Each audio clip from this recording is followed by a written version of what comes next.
Sana reached the compound just as the sky turned gold, holding a pot of warm stew like it carried all her hope. She tried to steady her smile while children ran past, brushing her arm and making her laugh for a second. But the moment she stepped to the gate, Mama Rendi stood there waiting, eyes cold and voice even colder. "You're not welcome here." The sounds from inside slowed, as if the whole house was listening. Plates knocked together, someone lowered the music, and Sana felt every pair of eyes behind the walls. She froze on the porch, the pot growing heavy in her hands, the steam fading almost as fast as her courage. A tight sting filled her chest, the kind that makes your breath stumble, the kind that turns your face warm even in the evening air. She forced a soft smile, the kind you use when you're trying not to break, and closed the pot as if hiding her shame inside it. Neighbors paused on the path. One aunt gave a weak little awe that felt less like comfort and more like judgment. Sana walked away slowly so she would not look like she was running, but her fingers shook and her steps felt too loud. Behind her, laughter rose again on the other side of the gate, bright and careless, as if she had never been there at all. That moment, standing outside while the world she tried to join shut her out, settled deep inside her and began to shape everything that followed. In the days after the gate closed on her, Sana moved through life like someone nobody really saw anymore. It happened slowly, almost quietly. One morning she noticed she had not received a single invitation for the week. By the next, she realized no one had even asked if she was coming to the Saturday gathering. When she walked past the compound on market days, she felt people pause in their conversations. Heads turned a little too quickly. Eyes slid away as if looking at her might pull them into trouble. She kept her chin up, but each shift of a shoulder or tight smile made her heart fold in on itself. At Ngoma Market, customers whispered as she arranged her vegetables. Their voices were soft, but she could feel the sting of every word. A friend tried to tease her one afternoon, hoping to lighten the mood, and she laughed louder than she meant to. The sound cracked in the middle, thin and shaky. Even the friend grew quiet after that, unsure what to do. At home, Tumo tried to act normal. He brought her warm tea or sat beside her when she looked tired. But when his mother's name came up, he went still. His silence pressed on her chest more tightly than any insult. It told her she was on her own. Nights were the hardest. Some evenings she lay awake and stared at the ceiling until her eyes burned. Other nights she let herself cry into the pillow, keeping the sound small so no one would hear. On mornings when the pain felt too sharp, she forced a tiny laugh to hide it, especially when a neighbor knocked and offered sugar with a sad smile. She wished people would either help her or leave her alone, but the half-sorry looks only deepened the bruise inside her. Little moments gathered like stones she carried in her pocket. A chair that used to be hers stood empty at a family meal. Children who once ran to her now slowed their steps and waved with stiff hands. The woman who sold beans to her in the market no longer chatted about the weather. Even the afternoons shaded by the mango tree felt different, as if the wind knew she had lost something important. Every small hurt chipped away at her sense of belonging. She tried to pretend nothing had changed, but the truth showed itself in the way people moved around her. Streets she used to walk with easy confidence now felt longer. A simple trip to buy tomatoes felt like walking through a crowd holding its breath. She found herself pulling her shawl a little tighter, speaking a little softer, entering rooms a little slower. Bit by bit, her world shifted until she no longer felt rooted in it. The rhythm of her days changed. She cooked because she had to, not because she looked forward to anyone tasting her food. She dressed neatly, but avoided looking in mirrors. She smiled at neighbors even when her cheeks ached. Every gesture felt like a quiet fight to keep her dignity from slipping through her fingers. And while no single moment broke her, the steady drip of these small wounds began to drain her spirit. It was the kind of pain that grew not from one loud strike, but from the constant, gentle reminder that she no longer fit where she once stood. Before the sun rose, while the whole town still slept, Sana made her choice. She packed one small bag, the kind that could be lifted with a single hand, and placed it in the back of a taxi without looking back at the compound that had shut her out again the night before. Another celebration had happened behind the gate, full of lights and music, and she had stood outside hearing the laughter spill over the wall. That was the moment she understood she had nothing left to wait for. So she told the driver to take her to Taveta Square, her voice steady even though her heart shook. As the taxi rolled away, the silence inside her felt huge, but for the first time in months it did not feel like a punishment. It felt like space. Taveta Square was noisy, messy, and alive. Sana breathed it in like medicine. She found a small job at a tailor's stall, folding shirts and sweeping threads off the floor. The stall owner was loud and kind, teasing her about her serious face until she laughed for real, the sound surprising her so much she covered her mouth. It was the first time in months her laughter felt like it came from the center of her body instead of the edge. Work gave her days shape again. Her hands stayed busy, her feet stayed moving, and every evening she dropped a few coins into a tiny jar she hid under her bed. It wasn't much, but it was hers. Still, nights were rough. Some evenings she sat alone on her narrow mattress and thought of the life she left behind. Sometimes a small memory, a child's giggle, a smell from the kitchen, a song someone once played made her laugh softly, and then she cried right after, wiped her face quickly, and whispered to herself that she would be fine. Loneliness came like a tide, strong and sudden, but she learned to ride it. She learned to hold her own hand through it. But mornings brought something different. The market opened with loud greetings, metal shutters clanging, roosters crowing somewhere in the distance, and women calling out prices. People began to recognize her. Someone would wave. Someone else would call her name. A kid once ran up to show her a new toy, and she felt something warm in her chest that she had not felt in so long, the feeling of being seen without judgment. Bit by bit, Taveta Square began to treat her like she belonged. Leaving Cephala had felt like breaking apart, but in Taveta she felt herself coming together again in small, clumsy pieces. She walked without waiting for cold eyes. She spoke without worrying who might twist her words. She laughed without covering her mouth. And though she carried both shame and relief in her heart, she held them gently, the way you hold something healing but still sore. Each day she took one more step into a life she was building from scratch, shaky and brave, and entirely her own. The months passed, and Sana felt herself slowly growing stronger, as if each sunrise added a small piece back into her. She spent long days watching the tailor at Taveta Square work, her eyes following every cut of fabric and every neat line of stitches. Soon she began helping with small repairs, then full hems, then whole shirts. Her hands learned the rhythm of the needle, steady and sure. By the time she saved enough from her jar, she was ready to take a brave step. She rented a tiny stall on Luero Road, no bigger than a storage room, but it felt like a doorway into her new life. Every morning she opened her stall and breathed in the smell of fresh cloth and starch. Rolls of bright fabric hung from the walls, colors so bold they seemed to clap in the sunlight. People passed by, curious, and Sana greeted them with a smile that came easily now. When her first customer twirled in a shirt she made, laughing and shouting that it fit perfectly, Sana felt something warm bloom inside her. She laughed back, a real laugh, full and clear. Slowly her humor returned. She found herself chuckling when someone haggled too hard, or letting out a surprised laugh when a customer placed more orders than she expected. Word began to spread without her even trying. A teacher from Bantari Heights came for uniforms and liked them so much she brought 2 more colleagues the next week.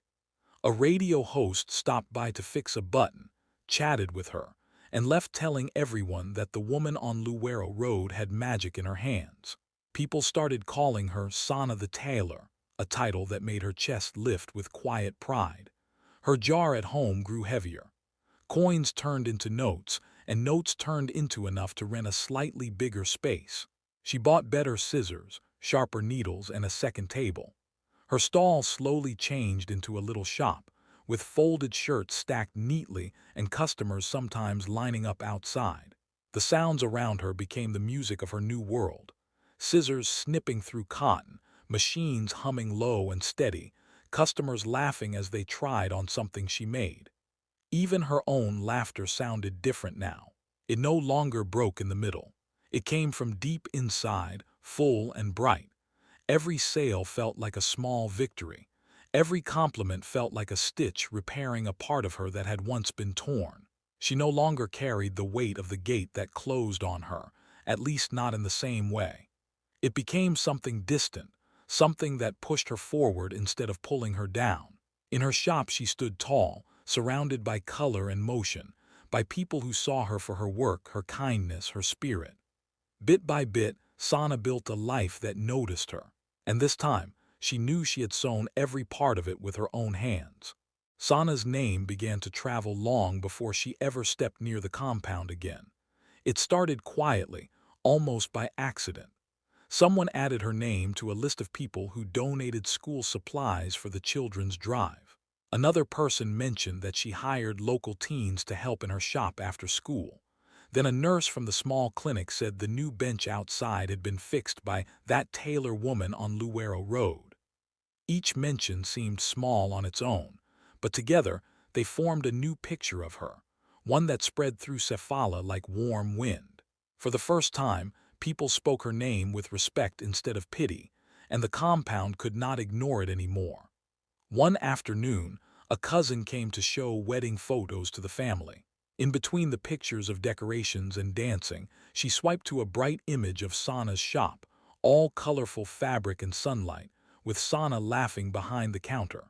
The room went still.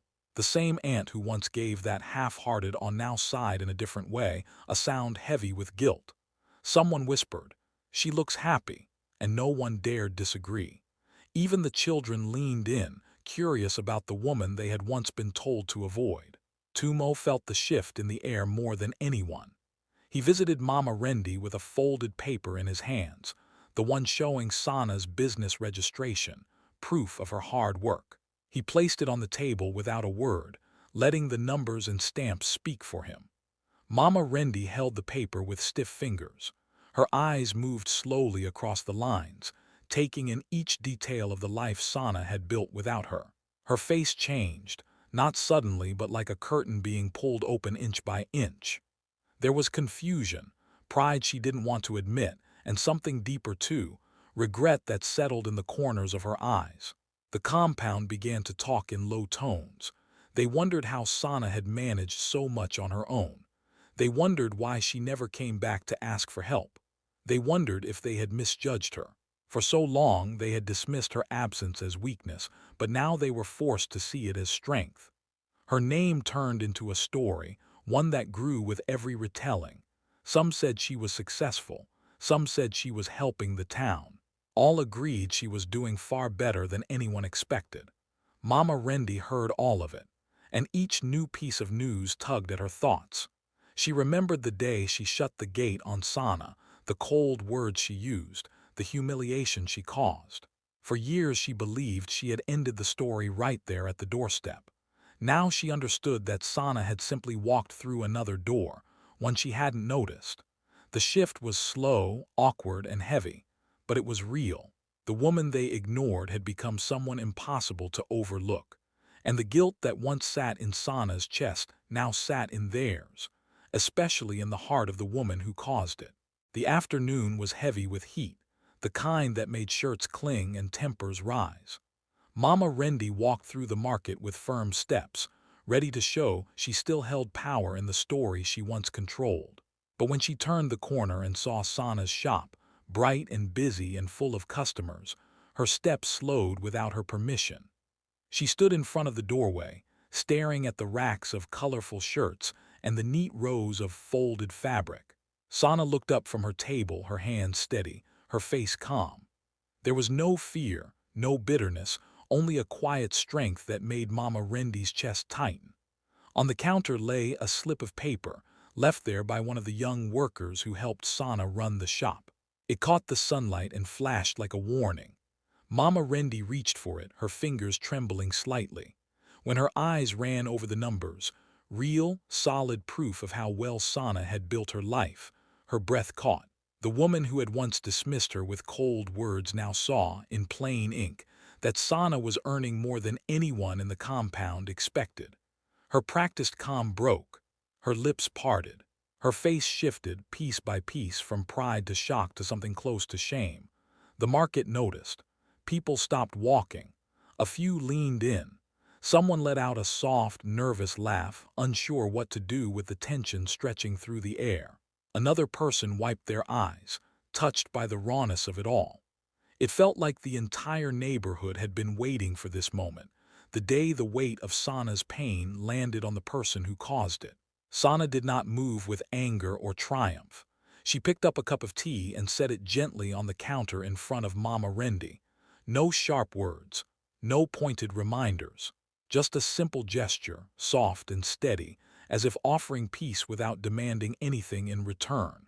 Her silence said everything her pride no longer needed to shout. Mama Rendi opened her mouth, closed it, then tried again. Her voice came out small, almost strange coming from someone who once spoke only in commands. "Sana," she whispered, but the words tangled before she could form a sentence. She looked at the slip of paper again, then at the shop full of color, customers, and life. Everything she thought she controlled was gone. Everything she thought Sana lacked was here, shining right in front of her. The crowd waited, breath held.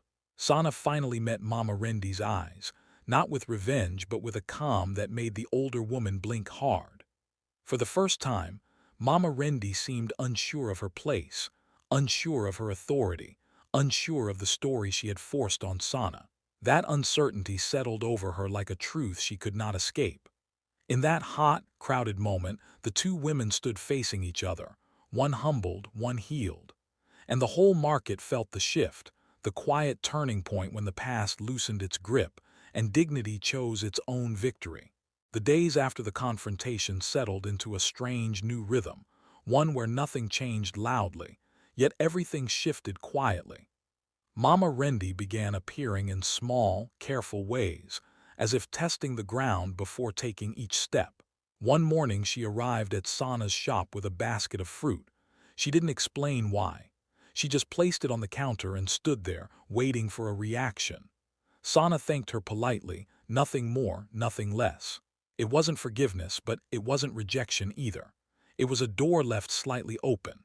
A week later, Mama Rendi walked into the community sewing class Sana taught. She sat stiffly in the back, hands locked in her lap, trying not to be noticed. But everyone noticed. Sana taught as she always did, gentle and patient, but when she handed Mama Rendi a piece of cloth, their fingers brushed, and both women froze for a heartbeat before pretending nothing happened. It was awkward, almost painfully so, yet it carried a kind of fragile hope. Sometimes Mama Rendi would show up outside the shop and stand quietly as a teenager accepted a job or delivered finished shirts. She didn't speak much. She just watched, her face softening when she saw how confidently Sana ran her space. But the progress wasn't smooth.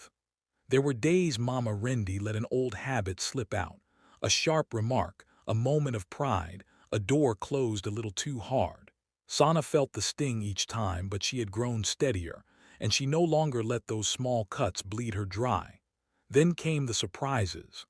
Once, when a customer brought in a torn hem, Mama Rendi asked if she could try fixing it. Her hands trembled as she worked, the thread slipping twice, but Sana didn't correct her. She waited quietly, letting the effort speak for itself. When the hem finally held, both women laughed, real, startled laughter that filled the shop with warmth neither had expected. Another day, when Sana was busy helping a customer, she looked over and saw Mama Rendi smoothing the tablecloth, aligning the scissors, tidying the counter as if trying to repair the past through small, simple tasks. Around them, the neighborhood also began to shift. People who once avoided Sana now called her name with easy affection. Elders who once whispered now waved from across the road. Customers stayed longer, chatting about their families and sharing stories. Sana's absence was no longer treated like shame. It had become something people respected, a proof of her strength, a reminder that she had rebuilt her life with her own hands. The slow, careful steps between Sana and Mama Rendi were not the kind shown in stories with grand apologies. They were human and messy. They came through action, through sitting side by side even when silence felt heavy, through mistakes followed by soft corrections, through the quiet understanding that trust grows in small pieces, not in a single moment. It wasn't forgiveness on command. It was two lives trying inch by inch to learn each other again. And that was enough for now. Years passed, and Sana's life settled into a warm, steady glow. On a bright morning in Zarafa Lane, she opened her shop, and the whole street seemed to wake with her. Children raced past calling her name. Customers stopped to hug her, and her laughter flowed behind her like a soft trail of light. Her shop smelled of fresh fabric and morning air, and people stepped inside not only for clothes but for the comfort of her presence. She had become part of the heartbeat of the lane. Across the street at the compound gate, Mama Rendi stood waiting. Not in the old way, not blocking the path or guarding the entrance, but simply watching Sana with a quiet, thoughtful expression. The sharpness that once shaped her face had melted into something gentler. When Sana walked by, their eyes met. For a moment the world fell quiet around them. No anger, no fear. Just two women who had walked a long road toward this single, still second. Mama Rendi stepped forward and held out a small tin of fresh tea leaves. Her hand trembled slightly. In her other hand was a folded note. She didn't try to speak big words or force a heavy apology. She simply placed the items in Sana's hands. The note said only, "I see you." The words hit deeper than any speech could. Sana let out a soft, surprised laugh, the kind that broke open into a shaky breath. It rose into a small sob before she could stop it, memories rushing in all at once. She held the tin gently, as if it was something fragile, and reached out to touch Mama Rendi's wrist. For the first time, the final picture of her story felt clear. Sana stood there with her eyes bright, cheeks damp, and a calm settling over her. She had left, rebuilt herself, and returned stronger. Only then did they finally see the door they once shut, and the woman who walked through another one all on her own.